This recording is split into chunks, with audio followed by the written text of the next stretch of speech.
Student काफी दिनों से आप लोग कमेंट कर रहे थे कि सर सामाजिक विज्ञान के जो प्रश्न है बिल्कुल भी हमें समझ में नहीं आ रहे हैं। इसलिए परेशान है कि सामाजिक विज्ञान में क्या होता है, एक सब्जेक्ट नहीं होता, उसमें क्या होता है आपके भूगोल के भी प्रश्न पूछे जाते हैं, इतिहास के भी प्रश्न पूछे जाते हैं, नागरिक शास्त्र के भी प्रश्न पूछे जाते हैं और अर्थशास्त्र के प्रश्न पूछे जाते हैं। तो विषयों की संख्या ज्यादा होने के कारण सामाजिक विज्ञान में क्या होता है, बहुत सारे प्रश्न बनते हैं। यानी कारण है कि यहाँ पे सामाजिक विज्ञान में स्टूडेंट क्या हो रहा है, कंफ्यूज हो जा रहा है और उनके ये नहीं समझ में आ रहा है कि कौन सा प्रश्न तैयार करे कि बोर्ड परीक्षा 2025 में हमें बढ़िया से बढ़िया नंबर मिल जाए। यानी जिससे आपको परेशान होने की बिल्कुल भी जरूरत नहीं। अगर आप भी कक्षा 10वीं के छात्र होंगे और आप भी सामाजिक विज्ञान पढ़ते हो और आपका 11 मार्च 2025 को सामाजिक विज्ञान का पेपर है तो परेशान होने की बिल्कुल जरूरत नहीं है। यहाँ पे सामाजिक विज्ञान का टेंशन आपका खत्म होने वाला है। वीडियो में क्या करूंगा, 100 सबसे महत्वपूर्ण बहुविकल्पी प्रश्न कराऊंगा। इसमें क्या होंगे, इतिहास के भी प्रश्न होंगे, भूगोल के भी प्रश्न होंगे, नागरिक शास्त्र के भी प्रश्न होंगे, अर्थशास्त्र के भी प्रश्न होंगे। यानी सामाजिक विज्ञान के सभी इंपॉर्टेंट प्रश्न आपको कराने वाला हूं। यहाँ पे देख सकते हैं हर एक प्रकार का प्रश्न दिया गया है। यहाँ पे देख सकते हैं पूरा अगर हम पेपर दिखाएं, देख सकते हैं ये जो पूरा पेपर है लगभग 20 पेजों में है। आपको मैं दिखाने की भी कोशिश करता हूं। ये पूरा पेपर क्या है,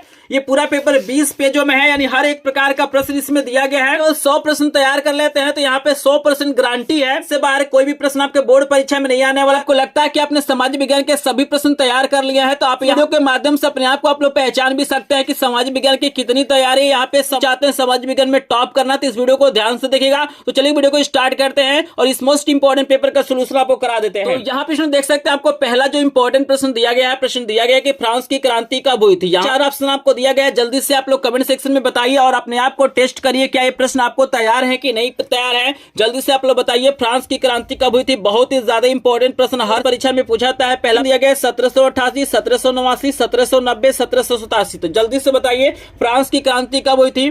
4 ऑप्शन आपको दिया गया है। चलिए हम चेक कर लेते हैं किनको किनको ये प्रश्न तैयार है, क्योंकि यहीं से प्रश्न बनने हैं। तो इस वीडियो को जरूर देखिएगा। आपको बता, अगर आपने ख वाला ऑप्शन दिया है तो आपका ऑप्शन बिल्कुल करेक्ट है। 1789 में फ्रांस की क्रांति हुई था, आपको याद रखना है। चलिए हम लेके चलते हैं दूसरे प्रश्न पे। दूसरे प्रश्न का आंसर दीजिए सभी लोग। जर्मनी के एकीकरण में मुख्य भूमिका किसकी थी। बताना है कि जो जर्मनी का एकीकरण हुआ था उसमें मुख्य भूमिका किसका था। ऑटो वन बिस्मार्क का था, काइजर विलियम प्रथम का था, हिटलर का था या मेसनी का था। जल्दी से सभी लोग कमेंट सेक्शन में बताइए कि यहाँ पे आपको बताना है कि जर्मनी के एकीकरण में मुख्य भूमिका किसका था। 4 ऑप्शन आपको दिया गया है तो जल्दी से बताइए। तो यहाँ पे काफी लोगों ने कमेंट कर दिया है। तो अगर आपने यहाँ पे क वाला ऑप्शन बताया है ऑटो वन बिस्मार्क, तो आपका ऑप्शन बिल्कुल करेक्ट है। इसका करेक्ट आंसर हो जाएगा ऑटो वन बिस्मार्क, आपको याद रखना है। चलिए तीसरा प्रश्न भी आप देख सकते हैं। तीसरा प्रश्न काफी इंपॉर्टेंट आपको दिया गया है कि नेपोलियन की पराजय कब हुई थी। आपको बताना है कि नेपोलियन का पराजय कब हुआ था।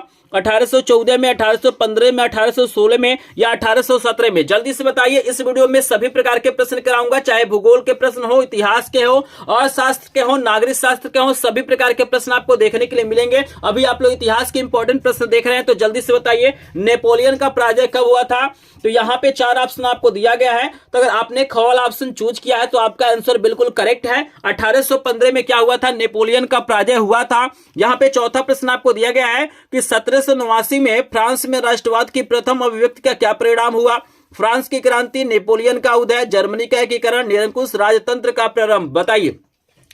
तो जल्दी से बताइए कौन सा ऑप्शन करेक्ट होगा। यहाँ पे आप लोग अपने आप को लाइव टेस्ट कर सकते हैं कि सामाजिक विज्ञान की कितनी तैयारी हुई है, क्योंकि इससे बाहर कोई भी प्रश्न नहीं आएगा। तो आप लोग अपने आप को पहचान लीजिए क्या ये प्रश्न आपको तैयार है कि नहीं तैयार है। तो अगर यहाँ पे आपने क वाला ऑप्शन चूज किया है, क वाला ऑप्शन आपने कमेंट किया है तो आपका कमेंट सही है। आपका पहला वाला ऑप्शन करेक्ट हो जाएगा, आपको याद रखना है। 5 नंबर का प्रश्न बहुत ही ज्यादा इंपॉर्टेंट है। 100% यह प्रश्न आपको देखने के लिए मिलेगा। बोर्ड परीक्षा 2025 में पेपर में छप चुका है प्रश्न। आपको प्रश्न बताना है। यहाँ पे प्रश्न दिया गया कि हिंद स्वराज पुस्तक के लेखक कौन थे। आपको बताना है कि हिंद स्वराज जो पुस्तक है उसके लेखक कौन थे। मुंशी प्रेमचंद्र थे, सरदार पटेल थे, महात्मा गांधी थे या सुभाष चंद्र बोस थे। तो जल्दी से आप लोग बताइए। मोस्ट इंपॉर्टेंट प्रश्न दिया गया है, हिंद स्वराज पुस्तक के लेखक आपको बताना है। तो यहाँ पे अगर आपने ग वाला ऑप्शन चूज किया है महात्मा गांधी तो आपका ऑप्शन बिल्कुल करेक्ट है। यहाँ पे हिंद स्वराज पुस्तक के लेखक क्या है, महात्मा गांधी, आपको याद रखना है। आई होप आप लोगों ने सही जवाब दिया होगा। यहाँ पे बीच बीच में आपसे पूछूंगा कि कितने प्रश्नों का आंसर आपको पहले से तैयार था, तो आपको रेडी रहना है। लोग अपने आंसरों को काउंट करते रहिएगा, कितने प्रश्नों का आंसर आप लोग सही दे रहे हैं। मतलब हमारे बताने से पहले आप लोग कितने प्रश्नों का आंसर सही दे रहे हैं आप लोग काउंट भी करते रहिएगा। चलिए यहाँ पे हम पेज को पलट लेते हैं और यहाँ पे लेके चलते हैं। 6 नंबर प्रश्न आपके सामने आ गया है। मोस्ट इंपॉर्टेंट प्रश्न है कि रॉलेट एक्ट कब पारित हुआ था। बताइए 6 नंबर का प्रश्न है कि रोलेक्स एक कब पारित हुआ था? 4 ऑप्शन आपको दिखाई दे रहा होगा। पहला ऑप्शन आपको दिया गया है 1918, दूसरा है 1919, तीसरा है 1920, चौथा है 1921। तो क्या लग रहा है आपको, रोलेक्स एक कब पारित हुआ था? जल्दी से कमेंट सेक्शन में बताइए। तो अगर आपने यहां पे दूसरा वाला ऑप्शन चूज किया है, आपने कमेंट किया है, तो ख वाला ऑप्शन बिल्कुल करेक्ट हो जाएगा। 7 नंबर का प्रश्न भी बहुत ही ज्यादा इंपॉर्टेंट, आपको बताना है कि आर्थिक महामंदी प्रारंभ कब से हुआ था? 1919 से, 1924 से, 1929 से या 1934 से? क्या लग रहा है आपको, आर्थिक महामंदी कब से शुरुआत हुई थी? बताइए, मोस्ट इंपॉर्टेंट प्रश्न है। तो अगर आपने ग वाला ऑप्शन चूज किया है तो आपका ऑप्शन बिल्कुल करेक्ट है। आर्थिक महामंदी की शुरुआत सन 1929 से हुआ था। चलिए, 8 नंबर का प्रश्न है कि महामंदी का सबसे बड़ा असर पड़ा। आपको बताना है कि जो आर्थिक महामंदी था उसका सबसे बड़ा असर कहां पे देखने के लिए मिला? तकनीकी पर, कृषि क्षेत्र पर, परिवहन पर, या इनमें से कोई नहीं? क्या लग रहा है आपको, जल्दी से बताइए। महामंदी का सबसे बड़ा असर कहां पे देखने के लिए मिला? तो अगर आपने ख वाला ऑप्शन चूज किया है तो आपका करेक्ट आंसर हो जाएगा ख वाला, कृषि क्षेत्र पर मिला, आपको याद रखना है। चलिए, 9 नंबर का प्रश्न आपको दिया गया है कि अफ्रीका में रेंडर पेस्ट क्या था? आपको बताना है कि अफ्रीका में जो रेंडर पेस्ट बहुत ही ज्यादा फेमस था वो क्या था? एक जानवर था, एक घटना था, एक खेल था, या एक बीमारी था? क्या लग रहा है आपको, कमेंट सेक्शन में बताइए। मोस्ट इंपॉर्टेंट प्रश्न है। तो अगर आपने यहां पे घ वाला ऑप्शन चूज किया है तो आपका करेक्ट ऑप्शन है जो रेंडर पेस्ट अफ्रीका में, वह एक प्रकार का बीमारी था, आपको याद रखना है, ठीक है ना। चलिए, 10 नंबर का मोस्ट इंपॉर्टेंट प्रश्न आपको दिया गया है, गुमास्ता क्या है? आपको बताना है जो गुमास्ता है वो क्या है? बुनकर से संबंधित है, कपड़ा व्यवसाय से संबंधित है, वेतनभोगी कर्मचारी से संबंधित है, या ऊन बेचने वालों से संबंधित है? बताइए, मोस्ट इंपॉर्टेंट प्रश्न है, गुमास्ता क्या है? जल्दी से बताइए। बहुत ही ज्यादा इंपॉर्टेंट प्रश्न है, प्रश्न यहीं से बनना है। वीडियो थोड़ा सा लंबा होगा लेकिन इस वीडियो को ध्यान से देख लेंगे तो ज्ञान का आपका एक भी नंबर नहीं कटने वाला है। तो जल्दी से बताइए, गुमास्ता क्या है? तो अगर यहाँ पे आपने ग वाला ऑप्शन चूज किया है तो आपका ऑप्शन करेक्ट है। वेतनभोगी कर्मचारी को ही गुमास्ता बोला जाता था, आपको याद रखना है। चलिए, आगे हम चलते हैं, अगला प्रश्न आपको कराते हैं, लेकिन आप लोग कमेंट सेक्शन में बताइए। यहाँ पे 10 प्रश्न मैंने करा दिया, जल्दी से बताइए 10 में से कितने प्रश्न आपको तैयार थे, कितने प्रश्नों का आंसर आपको तैयार हो गया है या पहले से तैयार थे? कमेंट सेक्शन में बता दीजिए। अगर 10 में से लगभग यहाँ पे 5 प्लस प्रश्न आपको तैयार थे तो आप क्या है, एक टॉपर स्टूडेंट है, आपको ऐसे ही तैयारी करने की जरूरत है। अगर आपने 5 से कम प्रश्नों का आंसर दिया है तो आपको इन प्रश्नों को तैयार करने की जरूरत है। आई होप आप लोगों ने सही जवाब दिया होगा। यहाँ पे लाइव, बिल्कुल लाइव आप लोग टेस्ट कर सकते हैं कि आपकी तैयारी कितनी हुई है, कि काफी लोग बढ़िया कमेंट कर रहे हैं। कुछ लोग बता रहे हैं 8 प्रश्नों का, कुछ 7 बता रहे हैं, कुछ 6 बता रहे हैं, कुछ लोग 10 भी बता रहे हैं। तो चलिए, जिन्होंने ने 5 प्लस प्रश्नों का आंसर सही दिया है उनको भाई कंग्रेचुलेशन कि आप लोग बढ़िया से तैयारी कर रहे हैं और ऐसे ही आप लोग तैयारी करते रहिएगा। यहाँ पे हमारे पास क्या है, 100 प्रश्न है और यहाँ पे हम इस वीडियो का टारगेट मात्र रख रहे हैं 100 लाइक। इस वीडियो पे आपको क्या करना है, 100 लाइक करना है। 100 प्रश्न है, देखेंगे कि आप लोग कितना सपोर्ट करते हैं। तो अगर आपको ये वीडियो पसंद आएगा ना तो वीडियो को लाइक कर देंगे। चैनल पे पहली बार आए होंगे तो चैनल को सब्सक्राइब करेंगे। इसका पीडीएफ नोट भी आपको बिल्कुल फ्री में मिल जाएगा। आपको लास्ट में मैं व्हाट्सएप नंबर दूंगा, वहां से आपको पीडीएफ नोट मिल जाएगा। तो चलिए हम लेके चलते हैं अगले प्रश्न पे। तो जो लोग वीडियो को लाइक नहीं किए होंगे प्लीज लाइक कर देंगे ताकि हमारा टारगेट पूरा हो जाए। आपके सामने 11 नंबर का प्रश्न आ गया है, देख सकते हैं। मोस्ट इंपॉर्टेंट प्रश्न आपको सामने आ गया है कि औद्योगिक क्रांति किस देश से प्रारंभ हुई। आपको बताना है कि औद्योगिक क्रांति जो हुई थी वो किस देश से प्रारंभ हुई थी। अमेरिका से हुआ था, रूस से हुआ था, इंग्लैंड से हुआ था, या चीन से हुआ था? क्या लग रहा है आपको, औद्योगिक क्रांति की शुरुआत कहां से हुई थी? अपने आप को टेस्ट कर लीजिए, अंतिम मौका है, क्योंकि फिर ऐसा मौका आपको नहीं मिलेगा। और पूरे यूट्यूब पे ढूंढ लीजिएगा, ऐसा वीडियो भी आपको नहीं मिलेगा। तो वीडियो को ध्यान से देखिएगा। ग वाला ऑप्शन चूज किया है तो आपका ऑप्शन बिल्कुल करेक्ट है। औद्योगिक क्रांति कहां से हुआ था? इंग्लैंड से हुआ था, आपको याद रखना है। यह भी प्रश्न बोर्ड परीक्षा 2025 में छप चुका है। यह आपके सामने आएगा कि ज्योतिबा बाई फुले ने कौन सी पुस्तक लिखी थी। देखिए, 2 तरीके से प्रश्न पूछा जाता है, या तो पुस्तक का नाम दे देता है, नहीं तो लेखक का नाम दे देता है। तो यहाँ पे पूछा गया कि ज्योतिबा बाई ने कौन सी पुस्तक लिखी थी? गुलामगिरी, स्त्री धर्म, अमर जीवन, कथा सागर। तो बताइए बाई फुले के द्वारा कौन सी पुस्तक लिखी गई थी? तो अगर आपने क वाला ऑप्शन चूज किया है तो आपका ऑप्शन बिल्कुल करेक्ट है। गुलामगिरी क्या था, पुस्तक का नाम था, आपको याद रखना है। चलिए, 13 नंबर का प्रश्न आपको दिया गया है कि वर्नाक्यूलर प्रेस एक्ट कब लागू किया गया। 4 ऑप्शन आपको दिया गया है, जल्दी से अपना ऑप्शन चूज करिए और अपने आप को पहचानिए क्या आपको सही आंसर पता है। तो यहाँ पे 4 ऑप्शन आपको दिया गया है। तो 13 नंबर प्रश्न का आंसर सभी लोग बताइए, बहुत ही ज्यादा इंपॉर्टेंट प्रश्न है। अगर आपने खवल ऑप्शन चूज किया है 1878 तो आपका आंसर बिल्कुल सही है। 1878 में क्या हुआ था, ये प्रेस एक्ट लागू हुआ था। चलिए 14 नंबर का भी प्रश्न बहुत ही ज्यादा इंपॉर्टेंट है, लगातार पेपर में पूछा गया है कि कपास की खेती के लिए कौन सी मृदा उपयुक्त होती है। आपको बताना है कि भैया किस मिट्टी में सबसे बढ़िया कपास की खेती होती है, काली मिट्टी में और लाल मिट्टी में, जलोढ़ मिट्टी में या लेटराइट मिट्टी में। तो बताइए कौन सा ऑप्शन करेक्ट होगा, जल्दी से बताएंगे। कपास की खेती, तो अगर आपने कवल ऑप्शन चूज किया है तो आपका आंसर बिल्कुल करेक्ट है। कपास की खेती काली मिट्टी में होती है, आपको याद रखना है। चलिए 15 नंबर का प्रश्न भी आपको तैयार कर लेना है। प्रश्न है कि सोपानी कृषि की जाती है। आपको बताना है कि जो सोपानी कृषि होता है वो कहां पे किया जाता है, उत्खात भूमि पर, ढाल वाली भूमि पर, मैदानी भूमि पर या इनमें से कोई नहीं। बताइए, बहुत ही शानदार प्रश्न है, बोर्ड परीक्षा के लिए बहुत ही ज्यादा इंपॉर्टेंट है। तो 15 नंबर प्रश्न का सभी लोग आंसर बताएंगे।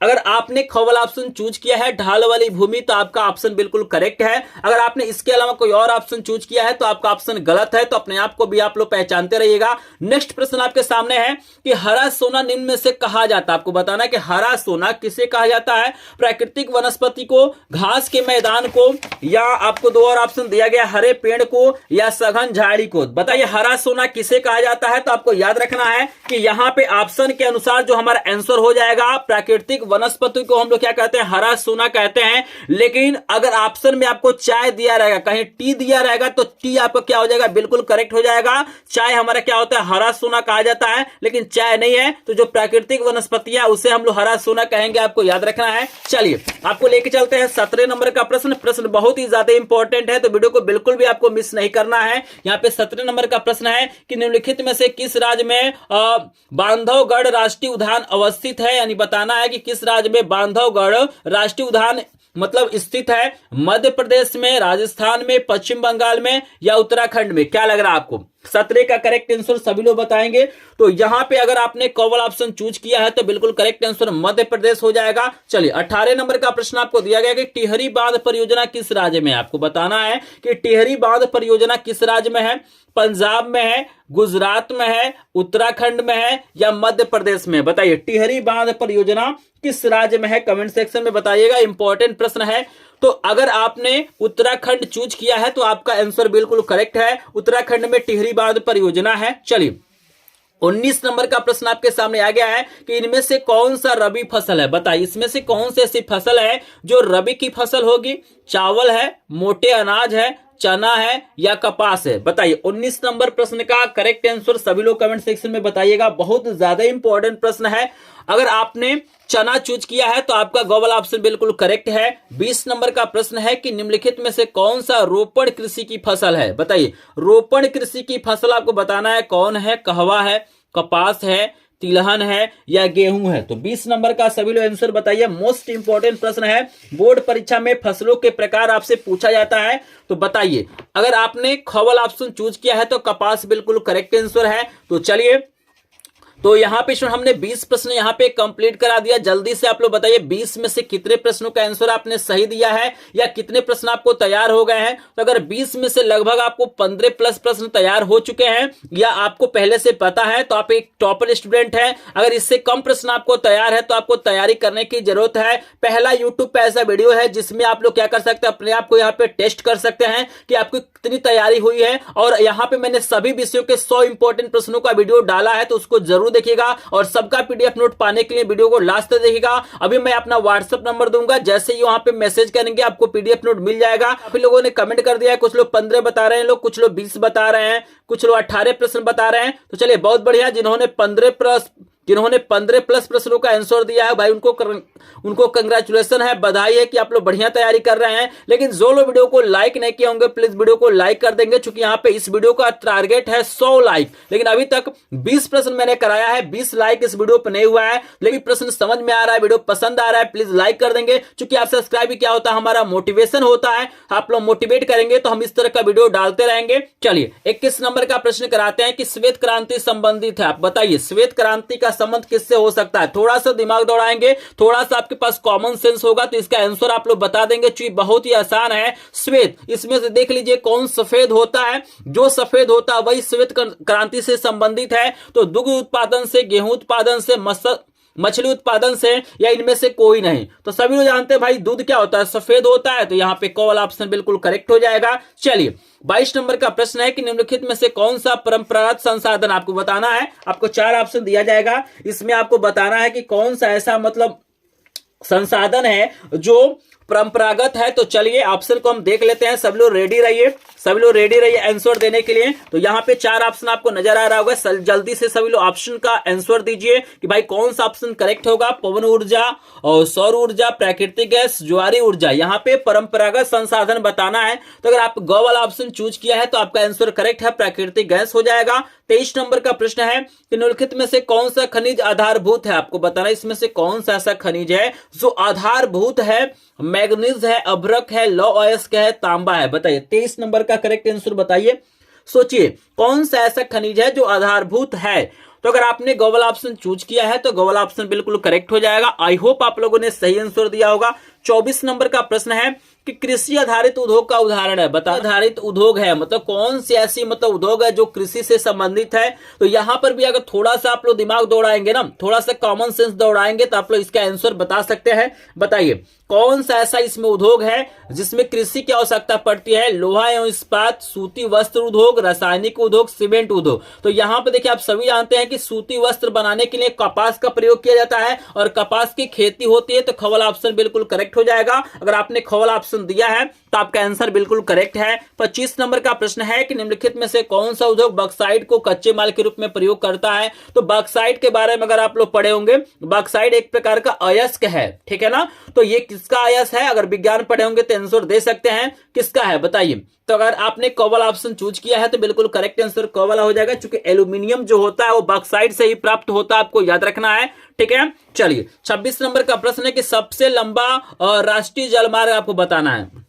यहां पे आपको बताना है कि सबसे लंबा राष्ट्रीय जलमार्ग कौन सा है? हल्दिया से इलाहाबाद, सादिया से धुबरी, केरल से पश्चिम तटीय नहर, और एक और आपको दिया गया है काकीनाडा से पुदुचेरी। तो बताइए कौन सा यहाँ पे राष्ट्रीय जलमार्ग सबसे लंबा है? 26 नंबर प्रश्न का आंसर दीजिए, मोस्ट इंपॉर्टेंट प्रश्न है। तो यहाँ पे अगर आपने क वाला ऑप्शन चूज किया है हल्दिया से इलाहाबाद, तो करेक्ट आंसर क वाला हो जाएगा। चलिए लेके चलते हैं 27 नंबर प्रश्न पे, और 27 नंबर का प्रश्न आपको बहुत ही ज्यादा इंपॉर्टेंट दे दिया गया है। यहाँ पे प्रश्न दिया गया है इसमें से किसी वस्तु का निर्यातक भारत नहीं है, मतलब इसमें से कौन सा ऐसा वस्तु है जिसका निर्यातक भारत नहीं है?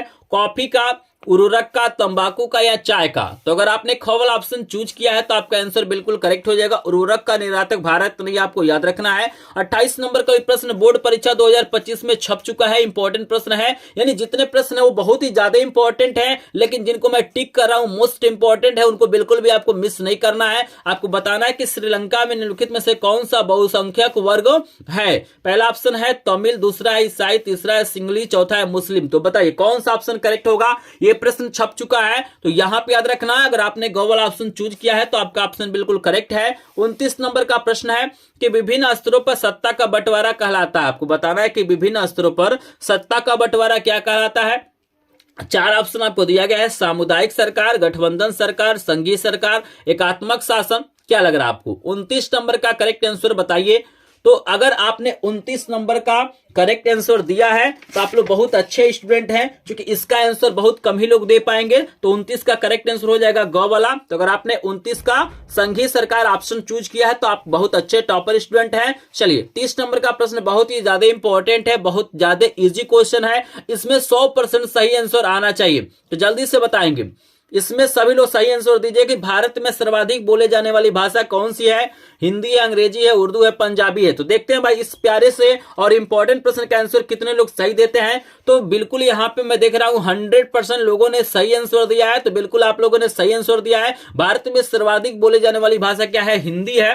चलिए यहाँ पे यहाँ पे हमने 30 प्रश्न आपको करा दिया है। जल्दी से बताइए 30 में से कितने प्रश्न आपको तैयार हैं। तो अगर आपने 30 में से लगभग 20 प्लस प्रश्नों का आंसर सही दिया है, या पहले से आपको तैयार था, या इस वीडियो को देखने के बाद से तैयार हो जाते हैं, तो आप लोग एक टॉपर स्टूडेंट हैं। आई होप आप लोग बढ़िया नंबर लाएंगे। अगर आपने 20 से कम प्रश्नों का आंसर दिया है सही, तो आपको इन प्रश्नों को तैयार करने की जरूरत है। तो चलिए, बहुत शानदार यहाँ पे आंसर आ रहा है। तो यहाँ पे जो वीडियो को लाइक नहीं किए होंगे प्लीज लाइक कर देंगे, क्योंकि मैं यहाँ पे बता रहा हूं कि आपका लाइक से सब्सक्राइब हमारा मोटिवेशन होता है। चलिए 31 नंबर का प्रश्न आपको करा देते हैं कि निम्नलिखित में से कौन सा संगीत सूची का विषय नहीं है। आपको संगीत सूची, राज्य सूची, समवर्ती सूची के बारे में पता होना चाहिए, क्योंकि इससे 1-2 प्रश्न क्या होता है बोर्ड परीक्षा में पूछा जाता है। तो इसमें से आपको बताना है कि कौन सा ऐसा विषय है जो संगीत सूची से संबंधित है, रक्षा है, कृषि है, व्यापार है या शिक्षा है। बताइए 31 नंबर का करेक्ट आंसर सभी लोग बताएंगे। तो अगर आपने यहाँ पे कॉवल ऑप्शन चूज किया है तो आपका आंसर बिल्कुल करेक्ट है, यहाँ पे रक्षा हो जाएगा। चलिए 32 नंबर का प्रश्न है कि राज्य सूची का विषय आपको बताना है। आपको 4 ऑप्शन दिया जाएगा। तो चलिए यहाँ पे 4 ऑप्शन आपको दिया गया, मुद्रा है, विदेशी कार्य है, बैंकिंग है, व्यापार है। तो बताइए कौन सा विषय है जो राज्य सूची में आएगा। तो अगर आपने घोवल ऑप्शन चूज किया है तो करेक्ट आंसर व्यापार हो जाएगा। 33 नंबर का प्रश्न दिया गया है कि भारतीय संविधान में भाषाओं को किस अनुसूची में रखा गया है। बताइए भारतीय संविधान में भाषाओं को किस अनुसूची में रखा गया है, तीसरी, 5वीं, 8वीं या 12वीं। बताइए 33 नंबर का करेक्ट आंसर बताइए। तो अगर आपने गो वाला ऑप्शन चूज किया है तो आपका आंसर बिल्कुल करेक्ट हो जाएगा, गो वाला 8वीं। ठीक है। चलिए 34 नंबर का प्रश्न आपको दिया गया है कि धर्मनिरपेक्ष राज्य में धर्म का कोई स्थान नहीं है, एक राष्ट्र एक धर्म में विश्वास, केवल बहुसंख्यक वर्ग के धर्मों की मान्यता, सभी धर्मों को समान समझना। बताइए क्या लग रहा, धर्मनिरपेक्ष राज्य में क्या चीजें होना चाहिए। 4 ऑप्शन आपको दिया गया है। तो 34 नंबर का करेक्ट आंसर सभी लोग बताएंगे। थोड़ा सा कॉमन सेंस दौड़ाएंगे तो आप लोग जानते हैं धर्मनिरपेक्ष का मतलब क्या होता है, जहां पे सभी धर्मों का सम्मान किया जाए। तो यहाँ पे करेक्ट आंसर घ वाला हो जाएगा। आई होप आप लोग इंडिया के हैं तो इस चीज को समझ रहे हैं। चलिए यहाँ पे 35 नंबर का प्रश्न दिया गया है, उत्तर प्रदेश में प्रमुख विपक्षी दल कौन सा। आपको बताना है वर्तमान समय में कौन सा दल प्रमुख विपक्षी दल है। बहुजन समाज पार्टी है, बीजेपी है, समाजवादी पार्टी है या कांग्रेस है। बताइए जल्दी से बताइए। यानी जो भी हमारा चुनाव हुआ था उत्तर प्रदेश में, तो भाई उसमें क्या होते हैं, बहुत सारे पार्टियां क्या होती है पार्टिसिपेट करती हैं, लेकिन एक पार्टी क्या होता है विनर होता है, और उसके बाद से ये पहले नंबर पे विनर होते हैं, और एक होता है जो दूसरे नंबर पे, मतलब एक हारता है ना। वैसे तो हारते बहुत सारे लोग हैं, लेकिन पहले नंबर और दूसरे नंबर पे टक्कर होता है। तो यहाँ पे जो पहले वाले होते हैं वो विनर होते हैं, और जो 2 नंबर के रहते हैं ना दूसरे नंबर पे, वही विपक्षी पार्टी होती है। तो बताइए कौन विपक्षी दल है। तो बिल्कुल यहाँ पे समाजवादी पार्टी, गो वाला ऑप्शन बिल्कुल क्या हो जाएगा, करेक्ट हो जाएगा। आपको याद रखना है। चलिए यहाँ पे आगे लेके चलते हैं। 36 नंबर का प्रश्न आपको कराते हैं। प्रश्न है कि निम्नलिखित में से किस व्यवस्था के लिए राजनीतिक दल आवश्यक शर्त है, राजतंत्र के लिए, लोकतंत्र के लिए, तानाशाही के लिए, सत्तावाद के लिए। बताइए 36 नंबर का प्रश्न का आंसर अगर आप लोग नहीं पढ़े होंगे तभी बता सकते हैं, थोड़ा सा दिमाग दौड़ाइए।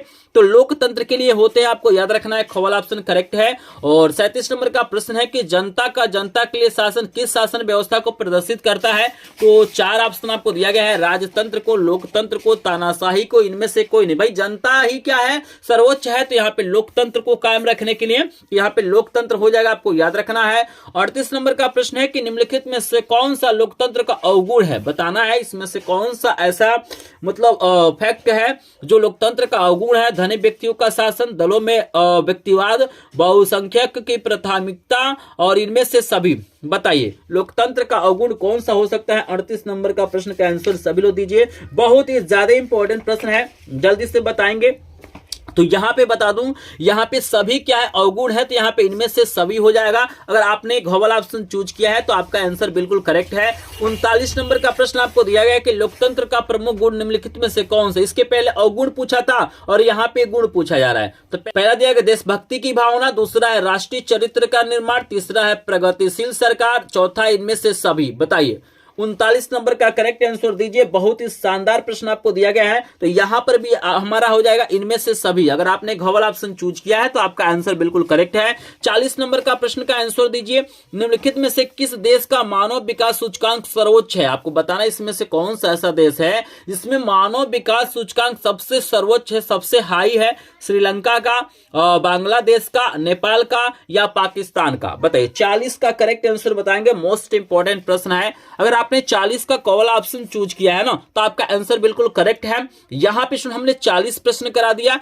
जल्दी से बताइए 40 में से कितने प्रश्न आपको तैयार हैं, जल्दी से बताइए। तो 40 में से अगर आपको 30 प्लस प्रश्न आपको तैयार हैं या इस वीडियो को देखने के बाद से तैयार हो सकते हैं, तैयार हो जाते हैं, तो आप एक टॉपर स्टूडेंट है। आपको ऐसे ही तैयारी आपको करने की जरूरत है। अगर आपने इससे कम प्रश्नों को चूज किया है तो आपको तैयारी करने की जरूरत है, आपको इन प्रश्नों को तैयार करने की जरूरत है। और यहाँ पे मैं देख रहा हूं काफी संख्या में लोग यहाँ पे 30 प्लस प्रश्नों का आंसर सही दिए हैं। तो चलिए यहाँ पे लाइव अपने आप को टेस्ट करिए। लेकिन यहाँ पे 40 प्रश्न खत्म हो गया हो, 40 प्रश्न खत्म हो गया, लेकिन अभी तक आपने हमारे टारगेट को पूरा नहीं किया है। तो जितने लोग अभी तक लाइक नहीं किए हैं प्लीज लाइक कर देंगे। चैनल पे पहली बार आए होंगे तो चैनल को सब्सक्राइब करेंगे। पीडीएफ नोट के लिए अभी हम आपको व्हाट्सएप नंबर देंगे, वहां से आपको पीडीएफ नोट मिल जाएगा, तो एक बार मैसेज जरूर करेंगे। चलिए यहाँ पे 41 नंबर का प्रश्न है कि किस देश का विकास आधारित होता है, मतलब किसी भी देश का जो विकास होता है किस पे आधारित होता है। 4 ऑप्शन आपको दिखाते हैं। पहला दिया गया है प्रति व्यक्ति आय पे, दूसरा औसत साक्षरता पे, तीसरा है लोगों की स्वास्थ्य स्थिति पे,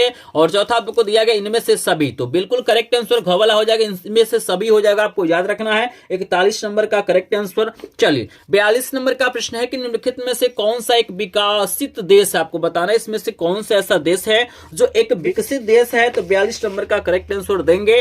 तो अगर आपने ग वाला ऑप्शन चूज किया है तो आपका आंसर बिल्कुल करेक्ट है, फ्रांस हो जाएगा। क्लियर है सभी को। चलिए 43 नंबर का प्रश्न हम लेके चलते हैं आपको। यहाँ पे दिया गया एक सार्वजनिक निजी क्षेत्र आधार पर विभाजित होता है, रोजगार की शर्तें, आर्थिक गतिविधि के स्वभाव, उद्यमों के स्वामित्व, उद्यम में नियोजित श्रमिकों की संख्या। तो बताइए सार्वजनिक और निजी क्षेत्र किसके आधार पर विभाजित होते हैं। 4 ऑप्शन आपको दिया गया है। अगर आपको प्रश्न दिखाई दे रहा होगा तो जल्दी से कमेंट सेक्शन में बताइए। मोस्ट इंपोर्टेंट प्रश्न है बोर्ड परीक्षा 2025 के लिए।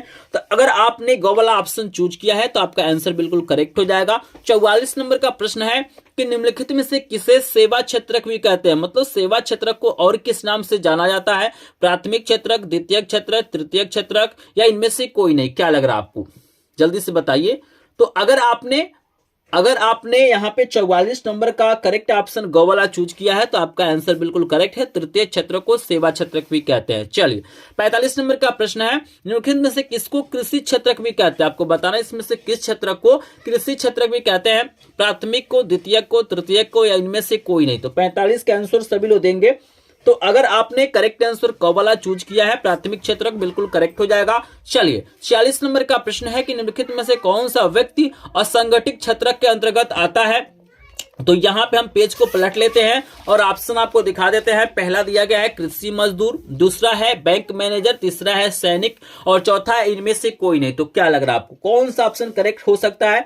प्रश्न आपको दिया गया निम्नलिखित में से कौन सा व्यक्ति असंगठित क्षेत्र के अंतर्गत आता है। तो अगर आपने क वाला ऑप्शन चूज किया है तो बिल्कुल करेक्ट आंसर हो जाएगा कृषि मजदूर। क्लियर है सभी को। चलिए स्टूडेंट यहाँ पे 47 नंबर का प्रश्न आपको दिया गया है कि सूचना एवं संचार प्रौद्योगिकी का आर्थिक क्षेत्रक है प्राथमिक, द्वितीयक, तृतीयक, चतुर्थक। बताइए 47 का करेक्ट आंसर दीजिए। मोस्ट इंपोर्टेंट प्रश्न है क्योंकि यहीं से प्रश्न बनने हैं, तो इस वीडियो को बिल्कुल भी आपको स्किप नहीं करेंगे। इस वीडियो को छोड़ के आप लोग जाएंगे इंस्टाग्राम पे रील्स देखेंगे, शॉर्ट वीडियो देखेंगे, उसमें आपका टाइम बर्बाद होगा, आपका फ्यूचर नहीं बनेगा। लेकिन इस वीडियो को देख लेते हैं और इन प्रश्नों को तैयार कर लेते हैं तो सामाजिक विज्ञान में आप लोग क्या करेंगे, टॉप करेंगे, आप लोग टॉपर स्टूडेंट बन सकते हैं। तो जिनको भी टॉप करना है इस वीडियो को बिल्कुल भी स्किप नहीं करेंगे, क्योंकि पूरे यूट्यूब पे आप ढूंढ लीजिएगा, ऐसा वीडियो आपको कहीं पर भी देखने के लिए नहीं मिलेगा। तो चलिए यहां पे बता दें कि 47 का करेक्ट आंसर ग वाला हो जाएगा, आपको याद रखना है। 48 नंबर का प्रश्न है कि निम्नलिखित में से किस वर्ष बांग्लादेश ग्रामीण बैंक की स्थापना की गई थी। 1960 में, 1980 में, 1970 में, या 1950 में। क्या लग रहा है बांग्लादेश ग्रामीण बैंक की स्थापना कब की गई थी। तो यहां पे अगर आपने ग वाला ऑप्शन चूज किया है तो 1970 हो जाएगा, आपको याद रखना है। चलिए 49 नंबर का प्रश्न है कि स्वयं सहायता समूह में बचत और ऋण संबंधी अधिकतर निर्णय लिए जाते हैं। तो आप लोग देखे होंगे गांव में स्वयं सहायता समूह चलता है, बहुत सारे लोन वगैरह क्या होते हैं दिलवाते हैं लोग, बहुत सारे क्या करते हैं समूह में काम किया जाता है, ठीक है ना, आप लोग देखे होंगे। तो इसमें जो अधिकतर निर्णय लिए जाते हैं किसके द्वारा लिए जाते हैं, बैंक द्वारा, सदस्यों द्वारा, गैर सरकारी संस्था द्वारा, इनमें से कोई नहीं। भाई स्वयं सहायता समूह मतलब लोगों की यहाँ पे क्या होती है, समूह होती है, यहाँ पे सदस्यों द्वारा ही अधिकतर निर्णय लिए जाते हैं। तो करेक्ट आंसर ख वाला हो जाएगा, आपको याद रखना है। चलिए यहाँ पे 50 नंबर का प्रश्न आपको दिया गया है कि विश्व व्यापार संगठन की स्थापना कब की गई थी। 1991 में, 1994 में, 1992 या 1995 में। बताइए विश्व व्यापार संगठन की स्थापना कब की गई थी। मोस्ट इंपोर्टेंट प्रश्न है बोर्ड परीक्षा के लिए। तो बताइए सभी लोग 50 का करेक्ट आंसर क्या हो जाएगा। तो यहां पे अगर आपने 1995 चूज किया है, आपने सही आंसर दिया है, तो आपका आंसर बिल्कुल करेक्ट है। आई होप आपको समझ में आ रहा होगा। यहां पे 50 प्रश्न हमने आपको करा दिया। जल्दी से बताइए 50 में से कितने प्रश्न आपको पहले से तैयार हैं या इस वीडियो को देखने के बाद से तैयार हो जाते हैं। कितने प्रश्नों का आपने सही आंसर दिया है, तो जल्दी से बताइए। 50 में से लगभग यहां पे आपने 40 प्रश्नों का आंसर सही दिया है, तो आप एक टॉपर स्टूडेंट है। आपको ऐसे ही तैयारी करने की जरूरत है। अगर आपने इससे कम प्रश्नों का आंसर दिया है तो आपको तैयारी करने की जरूरत है। तो यहां पे लगभग हमारा आधा वीडियो क्या होता है, खत्म हो जाता है। लेकिन अभी तक आपने सपोर्ट नहीं दिखाया स्टूडेंट, जो लोग वीडियो को लाइक नहीं किया है प्लीज लाइक कर देंगे। लाइक शेयर सब्सक्राइब हमारा मोटिवेशन होता है और हमारा टारगेट बस यही है कि वीडियो खत्म होते होते हमारा 100 लाइक का टारगेट पूरा हो जाए। अगर आप लोग 100 लाइक कंप्लीट कर देते हैं तो मैं मानूंगा कि आप लोग बहुत ज्यादा सपोर्ट करते हैं। तो चलिए हम आपका समय बर्बाद नहीं करेंगे, क्योंकि मुझे पता है कि आपका समय बहुत ही ज्यादा इंपॉर्टेंट है। तो बिल्कुल फालतू बातों में हम लोग टाइम नहीं बर्बाद करेंगे। हम लोग 51 नंबर का प्रश्न करेंगे और हमारे सामने है कि भारत में आर्थिक उदारीकरण की शुरुआत कब हुई थी। आपको बताना है कि भारत में आर्थिक उदारीकरण की शुरुआत कब हुई थी।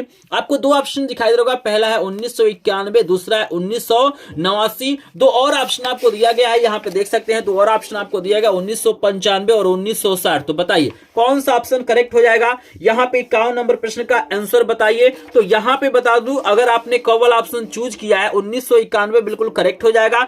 तो यहाँ पे 52 नंबर का प्रश्न आप देख सकते हैं, आपको दिया गया कि वैश्वीकरण ने जीवन स्तर के सुधार में क्या सहायता पहुंचाई। सभी लोगों के लिए, विकसित देशों के लिए, विकासशील देशों के श्रमिकों के उपयुक्त में से कोई नहीं। तो 52 नंबर का करेक्ट आंसर बताएंगे। मोस्ट इंपॉर्टेंट प्रश्न है, सभी लोग सोचिए और 52 नंबर का आंसर दीजिए। तो जहां तक मुझे लग रहा है 52 नंबर का करेक्ट आंसर यहाँ पे खबला हो जाएगा, विकसित देशों के लोगों के लिए हो जाएगा।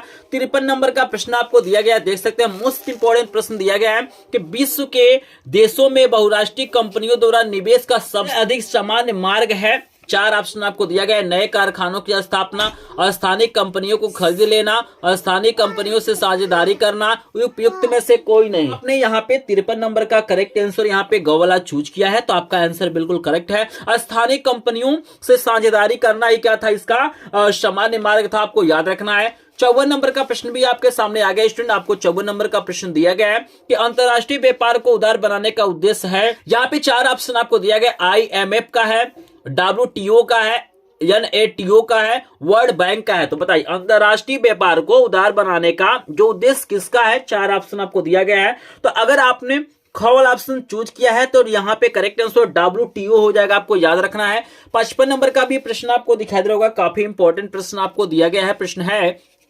निम्नलिखित में से उत्पादन का साधन है। आपको बताना है कि उत्पादन का साधन क्या है।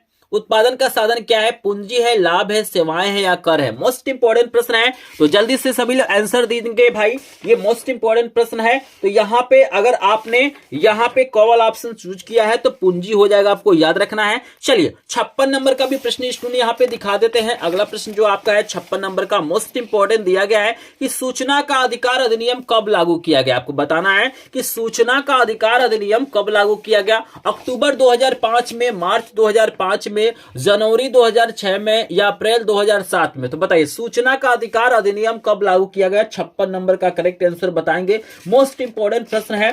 तो अगर आपने कौन ऑप्शन चूज किया है तो आपका आंसर बिल्कुल करेक्ट है। यहां पे अक्टूबर 2005 में किया गया था, आपको याद रखना है। 57 नंबर का प्रश्न है कि उपभोक्ता सुरक्षा अधिनियम, मोस्ट इंपॉर्टेंट है, ये भी पेपर में छप चुका है। इसका आंसर आपको देना है कि उपभोक्ता सुरक्षा अधिनियम कब बनाया गया था।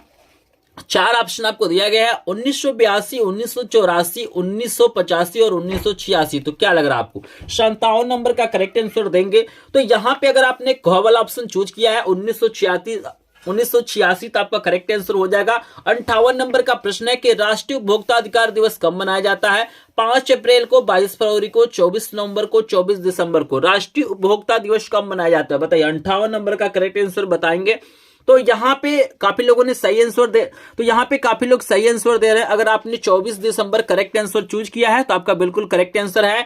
59 नंबर का प्रश्न है कि विश्व का सबसे बड़ा लोकतांत्रिक देश कौन सा है। मोस्ट इंपॉर्टेंट है, थोड़ा सा दिमाग दौड़ाइए, आप लोग बता सकते हैं कि विश्व का सबसे बड़ा लोकतांत्रिक देश कौन सा है। पहला भारत है, दूसरा पाकिस्तान है, तीसरा अमेरिका है, चौथा अफगानिस्तान है। तो बताइए ये विश्व का सबसे बड़ा लोकतांत्रिक देश, तो यहाँ पे लगभग 90% लोगों ने सही आंसर दिया है। जो अपना भारत है वो सबसे बड़ा लोकतांत्रिक देश है पूरे विश्व में है, तो यहाँ पे भारत हो जाएगा। 60 नंबर का प्रश्न आपको दिया गया है कि असहयोग आंदोलन का मुख्य कारण क्या था, आपको बताना है असहयोग आंदोलन का मुख्य कारण क्या था। और रॉलेट एक्ट था, प्रथम विश्व युद्ध था, खिलाफत आंदोलन था, चौरी चौरा कांड था। क्या लग रहा है आपको असहयोग आंदोलन का मुख्य कारण क्या हो सकता है? जल्दी से बताएंगे सभी लोग। 4 ऑप्शन आपको दिया गया है, तो अगर आपने 60 नंबर का करेक्ट आंसर यहाँ पे ग वाला चूज किया है तो आपका आंसर बिल्कुल करेक्ट हो जाएगा। यहाँ पे स्टूडेंट हमने 60 प्रश्न आपको करा दिया है। यहाँ पे अगर आपने 60 में से लगभग 45 प्रश्नों का आंसर सही दिया है तो आप एक टॉपर स्टूडेंट है, आपका सामाजिक विज्ञान में बढ़िया नंबर आएगा। लेकिन अगर आपने इससे कम प्रश्नों को आंसर दिया है तो आपको तैयारी करने की जरूरत है। यहाँ पे स्टूडेंट बता दूं कि 60 के बाद से जितने भी प्रश्न आएंगे यहाँ पे मिक्स प्रश्न आपको देखने के लिए मिलेंगे। इसमें आपको इतिहास के भी प्रश्न मिलेंगे, भूगोल के भी मिलेंगे, नागरिक शास्त्र के भी मिलेंगे, अर्थशास्त्र के भी मिलेंगे, अर्थशास्त्र के भी मिलेंगे। अगर अभी तक वीडियो को ध्यान से नहीं देखा है तो यहां से 60 के बाद से जितने भी प्रश्न हैं इनको बिल्कुल ध्यान से देखिएगा, क्योंकि आगे के जो भी प्रश्न वो बहुत ही ज्यादा इंपॉर्टेंट है। तो इस वीडियो को बिल्कुल भी आपको मिस नहीं करना, क्योंकि इसके बाद मिक्स प्रश्न आपको मिलेंगे। तो जल्दी से जो लोग वीडियो को लाइक नहीं किया है प्लीज वीडियो को लाइक कर देंगे। चैनल पे पहली बार आए होंगे तो चैनल को सब्सक्राइब करेंगे। सभी विषयों के इंपॉर्टेंट प्रश्नों का पीडीएफ नोट पाने के लिए अभी हमारे ग्रुप को ज्वाइन करेंगे, जिसका लिंक डिस्क्रिप्शन में दिया गया है। या आपको डायरेक्ट पीडीएफ नोट चाहिए तो लास्ट में अपना व्हाट्सएप नंबर दूंगा, वहां पे आपको मैसेज करना है, आपको पीडीएफ नोट मिल जाएगा। चलिए लेके चलते हैं यहाँ पे 61 नंबर प्रश्न पे। और प्रश्न आपको दिया गया है कि करो या मरो का नारा किसने दिया था। आपको बताना है कि करो या मरो का नारा किसने दिया था। सुभाष चंद्र बोस ने, चंद्रशेखर आजाद ने, या भगत सिंह ने, या महात्मा गांधी ने। तो जल्दी से बताएंगे करो या मरो का नारा किसने दिया था। मोस्ट इंपोर्टेंट प्रश्न है, 61 नंबर का प्रश्न है। तो अगर आपने गलत ऑप्शन चूज किया है तो आपका आंसर बिल्कुल करेक्ट है, महात्मा गांधी ने दिया था, आपको याद रखना है। क्लियर है सभी को? चलिए यहाँ पे 62 नंबर का प्रश्न है कि चिपको आंदोलन किससे संबंधित है। आपको बताना है भैया जो चिपको आंदोलन चला गया था वो किससे संबंधित है। मृदा संरक्षण से, वन संरक्षण से, जल संरक्षण से, या वायु संरक्षण से। तो अगर आपने खबर ऑप्शन चूज किया है तो आपका आंसर बिल्कुल करेक्ट हो जाएगा, वन संरक्षण। ठीक है, चलिए यहाँ पे 63 नंबर का प्रश्न है कि निम्नलिखित में से कौन सा एक रेशेदार फसल है। बताइए इसमें से कौन सा ऐसा फसल है जो रेशेदार है। जूट है, कॉफी है, रबड़ है, जौ है। तो बताइए कौन सा ऐसा फसल है जो रेशेदार है। तो यहाँ अगर आपने कॉबल ऑप्शन चूज किया है तो करेक्ट आंसर जूट हो जाएगा। नंबर का प्रश्न है कि निम्नलिखित में से कौन सी एक रबी फसल है। धान है, बाजरा है, मक्का है, गेहूं है। तो बताइए 64 का करेक्ट आंसर क्या हो जाएगा। रबी फसल यहाँ पे गेहूं है तो करेक्ट आंसर घ वाला हो जाएगा। 65 नंबर का प्रश्न है कि यहाँ पे खरीफ फसल आपको बताना है कौन खरीफ फसल है। चावल, चना, कपास, धान एवं कपास। देखिए धान चावल एक ही बात है, तो अगर आपने यहाँ पे घ वाला ऑप्शन चूज किया है तो करेक्ट आंसर घ वाला हो जाएगा। चावल और यहाँ पे कपास दोनों क्या है, खरीफ फसल, आपको याद रखना है। 66 नंबर का प्रश्न है कि मुंबई जो हाई है वो क्यों प्रसिद्ध है। अब्रक कारखाने के लिए, फिल्म सिटी के लिए, गेटवे ऑफ इंडिया के लिए। ऑप्शन है इनमें से कोई नहीं। तो बताइए मुंबई हाई किसके लिए प्रसिद्ध है, जल्दी से बताएंगे। मोस्ट इंपॉर्टेंट प्रश्न है, बोर्ड परीक्षा 2025 के लिए सबसे ज्यादा इंपॉर्टेंट प्रश्न है। तो यहाँ पे याद रखना है कि जो मुंबई हाई है वो पेट्रोलियम के लिए प्रसिद्ध है, लेकिन यहाँ पे पेट्रोलियम का जिक्र नहीं किया गया है, तो करेक्ट आंसर हो जाएगा इनमें से कोई नहीं। अगर इस प्रश्न में आपको डाउट होगा तो कमेंट सेक्शन में जरूर बताइएगा। अगर 66 नंबर प्रश्न में कोई दिक्कत होगा तो आप लोग कमेंट में बताइएगा, क्योंकि मुंबई जो हाई है वो हमारा क्या है, पेट्रोलियम के लिए प्रसिद्ध है। स्क्रीन पे मैं आपको लगा भी देता हूं, यहाँ पे आप लोग देख सकते हैं। क्लियर है सभी को? चलिए 67 नंबर का प्रश्न है कि विदेशी व्यापार किनके मध्य होता है। भाई विदेशी व्यापार है तो किसी भी दो देशों के मध्य होता है, तो कॉमन ऑप्शन बिल्कुल करेक्ट हो जाएगा। 68 नंबर का प्रश्न है कि कौन सा एक संघीय राज्य है। आपको बताना है मुझसे कौन ऐसा राज्य है जो संघीय है। राजस्थान है, मध्य प्रदेश है, उत्तर प्रदेश या दिल्ली है। तो सोचिए, थोड़ा सा दिमाग दौड़ाइए, थोड़ा सा कॉमन सेंस दौड़ाइए, आप आंसर बिल्कुल आसानी से बता सकते हैं। तो यहाँ पे बिल्कुल दिल्ली अगर आप लोगों ने सोचा है तो करेक्ट आंसर दिल्ली हो जाएगा। और यहाँ पे 69 नंबर का प्रश्न है कि यंग इटली समिति का संस्थापक कौन था। इमानुएल द्वितीय था, मेजनी था, काबूर था, गैरीबाल्डी था। तो बताइए यंग इटली सोसाइटी का संस्थापक का नाम आपको बताना है, तो जल्दी से बताइए। तो अगर आपने यहाँ पे खवल ऑप्शन चूज किया है तो आपका आंसर बिल्कुल करेक्ट हो जाएगा, मेजनी हो जाएगा। 70 नंबर का प्रश्न है कि नेपोलियन का संबंध किस देश से था। आपको बताना है कि भैया जो नेपोलियन था उसका संबंध किस देश से था। जर्मनी से, इटली से, फ्रांस से, इंग्लैंड से। तो जल्दी से बताएंगे, 70 नंबर का करेक्ट आंसर देंगे तो अगर आपने फ्रांस चूज किया है तो आपका आंसर बिल्कुल करेक्ट है। और यहां पे जल्दी से बताइए 70 में से कितने प्रश्नों का आंसर आपने सही दिया है। तो 70 में से लगभग आपने यहाँ पे 55 प्लस प्रश्नों का आंसर सही दिया है, तो आप एक टॉपर स्टूडेंट हैं। चलिए यहाँ पे आई होप आप लोगों ने सही आंसर दिया होगा। अगर आपने इससे कम दिया है तो आपको तैयारी करने की जरूरत है, लेकिन इस वीडियो को बिल्कुल भी स्किप नहीं करना, चूंकि आगे के जो भी प्रश्न है बहुत ही ज्यादा इंपॉर्टेंट है। 71 नंबर का प्रश्न है कि अंतर्राष्ट्रीय पृथ्वी सम्मेलन कब किया गया था। आपको बताना है कि अंतर्राष्ट्रीय जो पृथ्वी सम्मेलन हुआ था वो कब हुआ था, 1992 में, 1997 में, 1999 में या सन 2000 में। तो जल्दी से सोचिए और कमेंट सेक्शन में कुछ अनुमान लगाइए। तो यहाँ पे अगर आपने कवर ऑप्शन चूज किया है तो आपका आंसर बिल्कुल करेक्ट है। यहाँ पे 72 नंबर का प्रश्न है कि निम्नलिखित में से किस प्रांत में सीढ़ीदार खेती होती है। तो बताइए सीढ़ीदार खेती किस प्रांत में होती है, जल्दी से बताएंगे। 4 ऑप्शन आपको दिया गया है, पंजाब, उत्तर प्रदेश, हरियाणा, उत्तराखंड। तो यहाँ पे करेक्ट आंसर जल्दी से बताएंगे। तो यहाँ पे बता दूं अगर आपने घ वाला ऑप्शन चूज किया है तो करेक्ट आंसर उत्तराखंड हो जाएगा। 73 नंबर का प्रश्न है इनमें से किस राज्य में काली मृदा पाई जाती है। मैंने इनमें से कौन सा ऐसा राज्य है जहां पे काली मृदा पाई जाती है। जम्मू और कश्मीर, राजस्थान, गुजरात, झारखंड। बताइए 4 ऑप्शन में कौन सा ऑप्शन करेक्ट होगा। तो करेक्ट आंसर गुजरात हो जाएगा। गवर्नमेंट ऑप्शन बिल्कुल करेक्ट है। अगर आपने ऑप्शन चूज किया तो आपका आंसर करेक्ट है। आप लोग काउंटिंग करते रहिए आप लोग कितने प्रश्नों का आंसर सही दे रहे हैं, क्योंकि मैं बीच बीच में पूछ भी रहा हूं। तो बताइए इसमें से कौन अजैविक संसाधन है, मतलब नॉन लिविंग आपको बताना है, पौधे, मछलियां, पशु, चट्टाने। मतलब से कौन ऐसा संसाधन है जो अजैविक है, मतलब जिसके अंदर जीव नहीं होता है। तो चट्टाने घवल ऑप्शन करेक्ट हो जाएगा। 75 नंबर का है कि सविनय अवज्ञा आंदोलन कब चला गया था। आपको बताना है कि जो सविनय अवज्ञा आंदोलन था कब चला गया था। 4 ऑप्शन आपको दिया गया है। तो पहला ऑप्शन आपको दिया गया 1920, दूसरा है 1927, तीसरा है 1930, चौथा है 1935। तो बताइए सविनय अवज्ञा आंदोलन 1930 में चला गया था। अगर आपने गवर्नमेंट ऑप्शन चूज किया है तो आपका आंसर बिल्कुल करेक्ट है। और 76 नंबर का है कि 1929 में आर्थिक महामंदी का मुख्य कारण क्या था। कृषि क्षेत्र में अधिक उत्पादन, अत्यधिक निवेश, बैंकों का निजीकरण, उद्यमों की संख्या में वृद्धि। बताइए कौन सा ऑप्शन करेक्ट हो जाएगा। तो यहाँ पे काफी लोग अलग अलग आंसर दे रहे हैं, लेकिन करेक्ट आंसर कब वाला हो जाएगा, कृषि क्षेत्र में अधिक उत्पादन हो जाएगा। 77 नंबर का प्रश्न है कि प्रांतीय शासन का संचालन कौन करता है। आपको बताना है कि प्रांतीय शासन का संचालन कौन करता है। 77 नंबर का प्रश्न आपके सामने दिया गया है। पहला आपको दिया गया है प्रधानमंत्री, दूसरा आपको दिया गया मुख्यमंत्री, तीसरा आपको दिया गया राज्यपाल और चौथा आपको दिया गया जिला अधिकारी। तो इस प्रश्न में हमको थोड़ा सा डाउट है, आप लोग कमेंट सेक्शन में बताइएगा। जैसे करेक्ट आंसर मुझे जहां तक लग रहा है जिला अधिकारी हो जाएगा। आप लोग कमेंट में जरूर बताएंगे। अगर इसका आंसर हमने सही दिया है तो आप लोग बताइएगा, गलत दिया है तो आप लोग सही आंसर बताएंगे।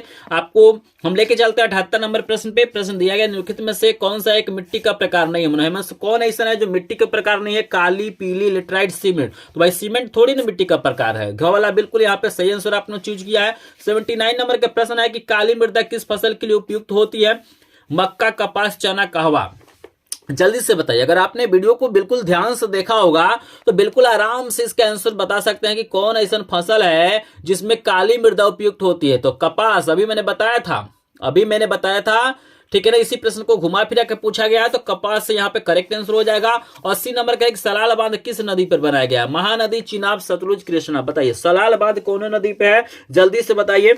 80 नंबर का करेक्ट आंसर बताइए, जल्दी से बताइए। तो अगर आपने चिनाब बताया होगा तो आपका आंसर बिल्कुल करेक्ट है। चलिए यहाँ पे 81 नंबर का प्रश्न है कि प्रोजेक्ट टाइगर किस वर्ष प्रारंभ किया गया था। 4 ऑप्शन है 1973, 1975, 1980 या 1989। क्या लग रहा है आपको, प्रोजेक्ट टाइगर किस वर्ष प्रारंभ किया गया था। मोस्ट इंपॉर्टेंट प्रश्न है। तो अगर आपने कवल ऑप्शन चूज किया है तो 1973 बिल्कुल करेक्ट हो जाएगा।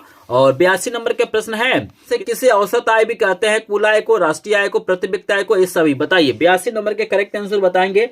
तो 82 के करेक्ट आंसर यहाँ पे हो जाएगा प्रति व्यक्ति आय। गोवाला करेक्ट हो जाएगा। आगे चलते हैं हम लोग और आपको लेकर चलते हैं 83 नंबर का प्रश्न आपके सामने आ गया है कि कौन सा क्षेत्रक सबसे अधिक रोजगार देता है। बताइए हेमंत से कौन ऐसा क्षेत्रक है जो सबसे अधिक रोजगार देता है। प्राथमिक, द्वितीय, तृतीयक या इनमें से कोई नहीं। तो बताइए 83 के आंसर बताइए सभी लोग।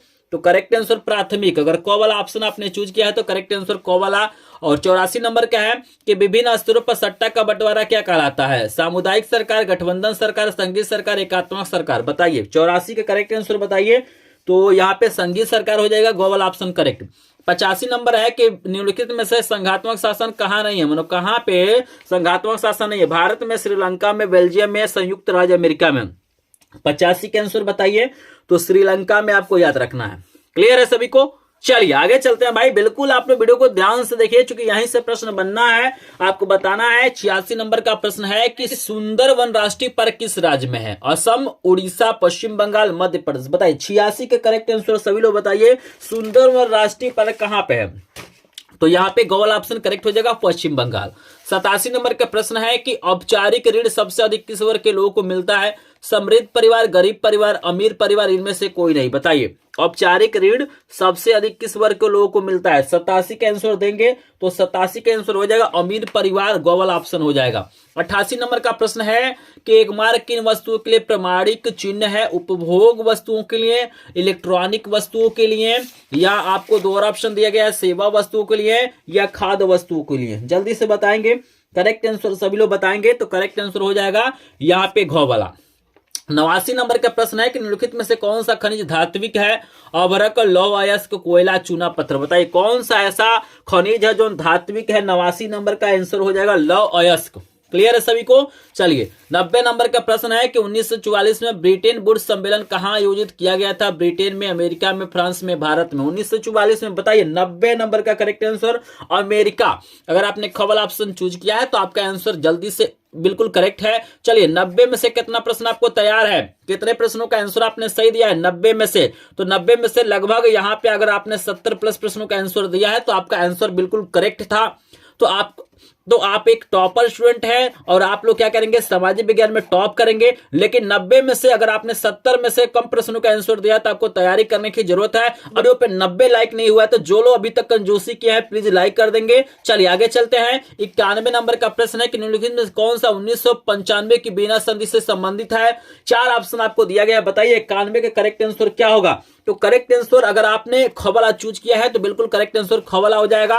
92 नंबर का प्रश्न है कि भारत के किस राज्य में शिशु मृत्यु दर न्यूनतम है, मतलब सबसे कम शिशु मरते हैं? बताइए केरल, बिहार, पंजाब, हरियाणा। 92 का आंसर बताइए। मोस्ट इंपोर्टेंट प्रश्न आपको करा रहा हूं, ऐसा वीडियो कहीं पर भी देखने के लिए नहीं मिलेगा। तो अगर आपने ए वाला ऑप्शन चूज किया है तो करेक्ट आंसर केरल हो जाएगा। बताएं 93 नंबर का प्रश्न है रोलेक्ट एक्ट कब पारित हुआ था? रोलेक्ट एक्ट कब पारित हुआ? 1919, 1921, 1920, 1918। क्या लग रहा है? रोलेक्ट एक्ट कब पारित हुआ था? तो 1919 करेक्ट आंसर। ए वाला अगर आपने चूज किया है तो करेक्ट आंसर। 94 है कि वंदे मातरम गीत के लेखक का नाम बताइए। वंदे मातरम जो गीत है उसके लेखक कौन है? जल्दी से बताइए। बंकिम चंद्र चटर्जी, रविंद्रनाथ टैगोर, मुंशी प्रेमचंद, भगत सिंह। तो 4 ऑप्शन आपको नजर आ रहा होगा। बंकिम चंद्र चटर्जी, रविंद्रनाथ टैगोर, मुंशी प्रेमचंद्र, भगत सिंह। बताइए जल्दी से बताएंगे तो करेक्ट आंसर ए वाला हो जाएगा। वंदे मातरम के जो लेखक हैं बंकिम चंद्र चटर्जी है। 95 नंबर का प्रश्न है कि निम्नलिखित में से कौन सा आंदोलन महात्मा गांधी ने नहीं चलाया था? बताइए 4 गो ऑप्शन है, कौन सा आंदोलन महात्मा गांधी नहीं चलाए हैं? असहयोग आंदोलन, सविनय अवज्ञा आंदोलन, चंपारण आंदोलन, खिलाफत आंदोलन। जल्दी से बताइए। बिल्कुल यहाँ पे खिलाफत आंदोलन महात्मा गांधी ने नहीं चलाया है तो डी वाला ऑप्शन करेक्ट है। चौरी चौरा कांड किस वर्ष घटित हुआ था? बताइए 1920, 1921, 1922, 1925। चौरी चौरा कांड जो हुआ था गोरखपुर में किस वर्ष हुआ था? तो 1922 अगर आपने करेक्ट आंसर सी वाला हो जाएगा। 97 नंबर का प्रश्न है कि महात्मा गांधी दक्षिण अफ्रीका से भारत कब आए थे? 14 में, 15 में, 18 में, 19 में। बताइए 4 ऑप्शन आपको दिया गया। 97 नंबर का आंसर बताएंगे तो 1915 में आए थे, करेक्ट आंसर बी वाला। 98 नंबर का प्रश्न है कि 13 अप्रैल 1919 किस घटना से संबंधित है? आपको बताना है कि 13 अप्रैल 1919 किस घटना से संबंधित है, आपको बताना है। चलिए यहाँ पे 4 ऑप्शन आपको दिखाई दे रहा होगा। पहला दिखाई दे रहा होगा सत्याग्रह आंदोलन की शुरुआत, साइमन कमीशन का भारत आगमन, असहयोग आंदोलन की शुरुआत, और एक और ऑप्शन आपको दिया गया है जलियांवाला बाग हत्याकांड। यहाँ पे देख सकते हैं आपको एक और ऑप्शन दिया गया है जलियांवाला बाग हत्याकांड। ठीक है ना? तो यहाँ पे 98 नंबर प्रश्न का उत्तर मुझे कमेंट सेक्शन में आपको बताना है। बहुत ही ज्यादा इंपॉर्टेंट है ये भी प्रश्न, आपको 2025 के बोर्ड एग्जाम में देखने के लिए मिल जाएगा। तो आप लोगों को करना है क्या है, बस एक होमवर्क आपको दे रहा हूं। यहाँ पे 98 नंबर प्रश्न का आंसर बताना है कि 13 अप्रैल 1919 जोन है 21 घटना से संबंधित है। सत्याग्रह आंदोलन की शुरुआत हुई थी, साइमन कमीशन का भारत में आगमन हुआ था, असहयोग आंदोलन की शुरुआत हुई थी, या आपको एक और दिया है डी यहाँ आपको डी वाला दिया गया, जलियांवाला बाग हत्याकांड हुआ था। तो इसका आंसर दीजिएगा। बाकी दो प्रश्नों का आंसर मैं बता देता हूं। 99 नंबर का प्रश्न है कि प्रथम विश्व युद्ध कब प्रारंभ हुआ था, 1914, 1939, 1919 या 1942। तो आपको बता दूं कि प्रथम विश्व युद्ध 1914 में स्टार्ट हुआ था, तो 99 का आंसर ए वाला हो जाएगा। और 100 नंबर का प्रश्न है कि भारतीय लोगों का मुख्य व्यवसाय कौन सा है, तो भारतीय लोगों का मुख्य व्यवसाय क्या है, कृषि है। तो यहां पे हमने 100 प्रश्न आपको करा दिया है। बस आपको 98 नंबर प्रश्न का आंसर मुझे कमेंट सेक्शन में करना है, और जो स्टूडेंट सबसे पहले कमेंट करेगा उसके कमेंट को हम पिन भी करेंगे। तो मैं देखूंगा कि किस स्टूडेंट को पता है कि 13 अप्रैल 1919 को कौन सी घटना हुई थी। तो आप लोग कमेंट करिएगा, और यहां पे जल्दी से बताइए 100 में से कितने प्रश्न आपको तैयार हैं, कितने प्रश्नों का आंसर आपने सही दिया है। 100 में से लगभग 80 प्लस प्रश्नों का आपने आंसर सही दिया है। तो आप एक टॉपर स्टूडेंट है, आप लोग क्या करेंगे, सामाजिक विज्ञान में टॉप करेंगे, बढ़िया नंबर पाएंगे। अगर आपको नहीं तैयार है, इन प्रश्नों को तैयार करने की जरूरत है। अगर आपने वीडियो को लास्ट तक देखा है तो कमेंट में जरूर बताइए कि 100 में से कितने प्रश्न आपको तैयार है। आई होप आपको वीडियो पसंद आया होगा। वीडियो पसंद आया होगा तो प्लीज वीडियो को लाइक कर देंगे। चैनल पे पहली बार आए होंगे तो चैनल को सब्सक्राइब करेंगे। तो भी इसका पीडीएफ नोट चाहिए आपको, यहां पे एक नंबर दे रहा हूं 76 19 93 55 13। ये मेरा व्हाट्सएप नंबर है, मेरा पर्सनल व्हाट्सएप नंबर है। आप लोग इस पे मैसेज करेगा कि सर 100 प्रश्नों का मुझे पीडीएफ चाहिए, सब्जेक्ट का नाम लिखेगा, आपको पीडीएफ मिल जाएगा। क्योंकि मेरे पास सभी विषयों का यहाँ पे क्या है, इंपॉर्टेंट प्रश्नों का वीडियो है। 100 मैंने प्रश्न इंपॉर्टेंट कराया है। अगर आपने तो यहाँ पे स्क्रीन पे आपको 2 और वीडियो नजर आ रहा होगा, इसको क्लिक करके देखिए। तो चलिए मिलते हैं नेक्स्ट वीडियो में, तब तक के लिए आप सभी का धन्यवाद।